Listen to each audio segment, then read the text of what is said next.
Hi, I'm Sarah Bridle and I'm a professor in the physics department at the University of Manchester. Now, in this video I'm going to give you a short introduction to your discussion about how Scotland should change its diet. I'm going to follow on from what you already heard from Professor Pete Smith from the University of Aberdeen. But first, here's some context on how important this topic is. It turns out that Scotland's farmers, crofters and growers produce goods worth about £3 billion a year, and Scottish smallholdings take up 5.6 million hectares, which is nearly 73% of Scottish land area. And about 67,000 people in Scotland are employed in agriculture. So any decisions about the food system are going to affect a lot of people one way or another.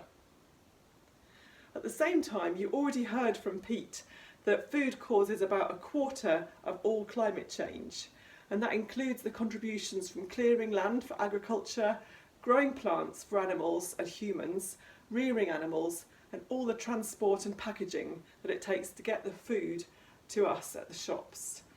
And Pete talked about how, when we're looking ahead to a net zero world, food could use up our whole carbon budget. The numbers show that in the best case scenario for the energy sector, that's if we stop burning fossil fuels, then food would be the biggest cause of climate change. And the contribution of food to climate change is increasing. That's partly because there's more people in the world, and also because the average person is eating more meat and dairy each year, especially as other countries start to adopt a more Western diet. So in 10 years' time, I think food is going to be the big issue when it comes to climate change. Alternatively, if we were to continue all our activities as usual, then we're on track to use up the whole carbon budget for 1.5 degrees of global warming in less than 10 years. So that's before 2030. And then climate change is going to affect what we eat. Tim Gore, Head of Policy, Advocacy and Research for Oxfam's GROW campaign, has said the main way that most people would experience climate change is through the impact on food. The food that they eat, the price they pay for it, and the amount of choice they have. So in some places, including parts of Canada and Russia and maybe Scotland, yields of some crops can go up, so we get more food from one field. But on average, globally, the disadvantages most likely outweigh the advantages, and the average field is going to produce less because of warmer temperatures. But the most likely problem in the next few years that's caused by climate change comes from an increased number of extreme weather events like droughts and floods. Currently, globally, about 80% of crop losses from extreme weather are caused by droughts. There's a lot of work going on to try to understand how extreme weather events are likely to happen, but it seems that because of the warming at the North Pole, air currents are changing, we're getting extreme weather all at the same time across multiple places in the Northern Hemisphere. So that could hit North America, Europe and Asia all at the same time. We're currently relying a lot on world trade to make up for bad weather in one region or another, but that might not work if several important bread baskets are knocked out at the same time, leading to food shortages. Now that all sounds a bit depressing so far, but it's not all doom and gloom. In some ways, it's good news that different foods cause very different amounts of climate change. If you think about it, if all foods contributed about the same to climate change, then we'd be stuck because we need to eat. But Pete already told you that about half of food's impact on climate change comes from animal products, and he told you that meat, especially from ruminants like cows and sheep, causes 10 to 100 times as much climate change as food from plants.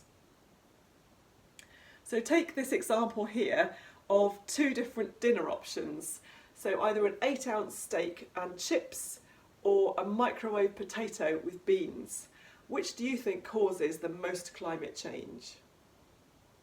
Now, most people get it right that the steak meal causes more climate change than the potato and beans meal, but research shows that people don't realise how big the difference is. In fact, the steak meal causes over 20 times as much climate impact as the potato and beans meal. And if we compare that to a 2030 target of halving food emissions at about 3 kilograms of carbon dioxide equivalent per person per day, the steak dinner has already blown the budget, even before considering the other meals for that day. So why does this happen? Well, about 5% of all the calories eaten by a cow get burped out as methane, which is a powerful greenhouse gas contributing to climate change. Only about 2% of the calories eaten by a cow are turned into steak for us to eat, so it's a relatively inefficient way of making food, as Pete already said. Quite a lot of people ask me about the beans.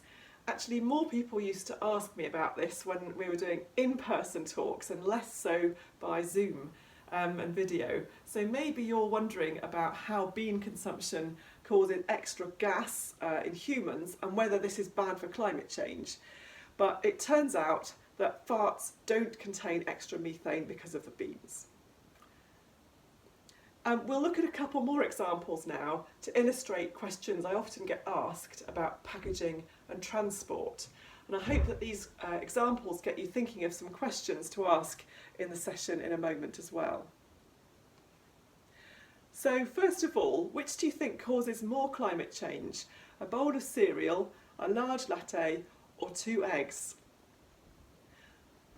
If you went for the latte, you were right, and you can see all the details here. It all comes down to how much milk you have in your cereal compared to the latte. I've assumed about 200 millilitres of milk on the cereal, and you can see the cereal itself isn't a big deal compared to the milk. But for the latte, I've assumed 500 mils of milk, about a pint of milk. So that causes more climate impacts just because of the quantity. If you look closely, you can see that heating up the milk isn't a big deal. And in fact, for the packaging, even if the milk comes in these small 1 pint cartons, that still causes less than 5% of the total impact of the milk. So in the case of milk, the contents of the packaging causes over 20 times the climate impact of the packaging itself. Now, how about some fruit? Which do you think causes the most climate change out of an orange, a banana, or some strawberries in the winter? You can see all the details here, and you can see that the strawberries that have come by air cause a lot more climate impacts than the orange or the banana. And that's true even if the strawberries have come from the next continent, whereas the banana has come from maybe the other side of the world. And that's because bringing the same thing by air causes 100 times as much climate impact as bringing the same thing by boat. So when it comes to thinking about transport, things that are brought by boat generally are not a big deal, especially compared to the climate impact of producing that food in the first place. But once we talk about things coming by air, they start to become in the same category as the lower emissions animal products. Globally, about 1/3 of all food is lost or wasted. And that means we're causing climate change unnecessarily by producing all that food. In Scotland, about 60% of the food waste happens in the home, and often that food is sent to rubbish dumps, landfill sites, where it rots into methane, which is a powerful greenhouse gas, as we said earlier, causing yet more climate change, as well as the wasted emissions from producing the food that wasn't eaten. I think we can all agree that reducing food waste is a good idea. Saves us money for a start, and it's also an important part of reducing climate change from food.